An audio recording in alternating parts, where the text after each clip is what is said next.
Kayo ang dahilan kung bakit di ako sumuko sa mga bagay na kung ba't ang luha ko'y tumulo. Ito ang mensahe ko upang aking ipahatid sa mga tropa, kaibigan, kapangkat at kapatid. Basta salamat kong kay tagal ko nang gustong sabihin. Ang puso ko ang gumawa nitong aking awitin. Yung lahat ito ang tanging paraan sa mga taong para sa akin ay palaging nandyan. Hambog.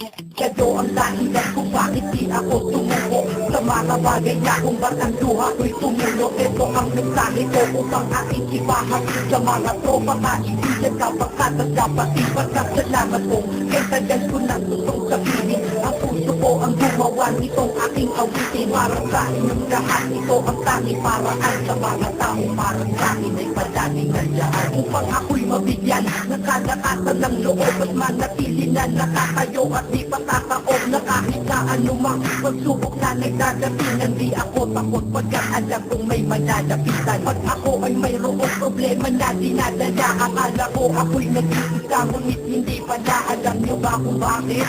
Kasi andyan sila, handa na iabot ang tulong nagmula sa kanila. Walang reklamo at walang hinihingi na kapalit. Kaya di lang kaibigan turing ko kundi sang malapit na kapatid. Sila'y kinikilala kong ikalawa na pamilya. Wag ko daw isiping mag-isa ka pa. Dahil sila'y aking sandalan, di ako pinabayaan. Damahin ko kalungkutan, di nila pinapayagan. Kung wala kayong lahat kaibigan ko, marahil wala na rin ako. Ngunit nandito pa ako dahil kayo ang dahilan kung bakit di ako sumuko sa mga bagay na kung ba't ang luha ko'y tumulo. Ito ang mensahe ko upang aking ipahatid sa mga tropa, kaibigan, kapangkat at kapatid. Basta salamat kong kaya tagal ko nang gustong sabihin. Ang puso ko ang gumawa nitong aking awitin. Para sa inyong lahat ito ang tanging paraan sa mga taong para sa akin ay palaging nandyan. At di kayo nawawala at di ako tinalikuran. Yan ang dahilan kung bakit hindi ko kinalimutan ang aking pinagmulan. Pakikisama nangunguna pag nakita ka ng tropa, sasabihin shot ka muna. Pag nabatrip sa pamilya, lalabas ka lang ng bahay. Lakad lang ng kote, andyan sila at merong tagay na inyong pagkamaluhan at inyong pinapaikot. Simpleng tulong yan ay lang unti-unting pinapalimot ang problema mong pasan sa mga pangyayari sa tahanan o sa pera o kahit pa sa babae. Kahit sa gulo o away, di na pa mga sundalo. Di pwedeng maiwan ang isang manalo o matalo. Ganyan ang kaibigan ko, mas ilala bilang barkada. Kung ako'y mamamatay na bukas,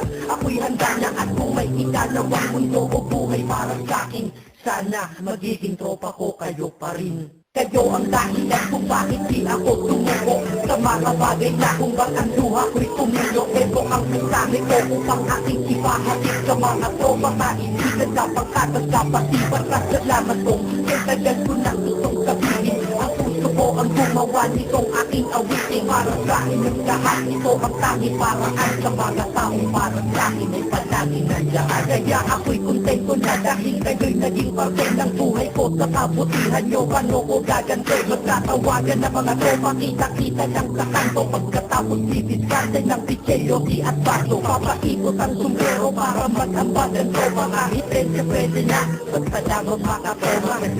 Ganito kami at least magkakaramay. Kaya huwag kang magkakahungat, magtataya ang tambay. Dahil tambay ay binubuo ng samahan na tunay. May kaibigang adik, mabait, iba ay merong sungay. Oo, iba-iba ang aming mga katauhan. Pero iisa ang grupo pagdating ang kagaguhan. Pag ika'y nalulungkot, kanino ka ba lumalaki? Pag nais mo bumitaw, kanino ka ba pumatake? At kanino ka lumapit sa oras ng kagipitan? Kan pa ba? Diba sa kaibigan? Kayo ang dahilan kung bakit di ako sumuko sa mga bagay na kung ba't ang luha ko'y tumulo. Ito ang mensahe ko upang aking ipahatid sa mga tropa, kaibigan, kapangkat at kapatid. Basta salamat kong kay tagal ko nang gustong sabihin. Ang puso ko ang gumawa nitong aking awitin. Para sa inyong lahat ito ang tanging paraan sa mga taong para sa akin ay palaging nandyan. Salamat. Acero Records, Castro Junction, Pagpong ng Castro Cruz.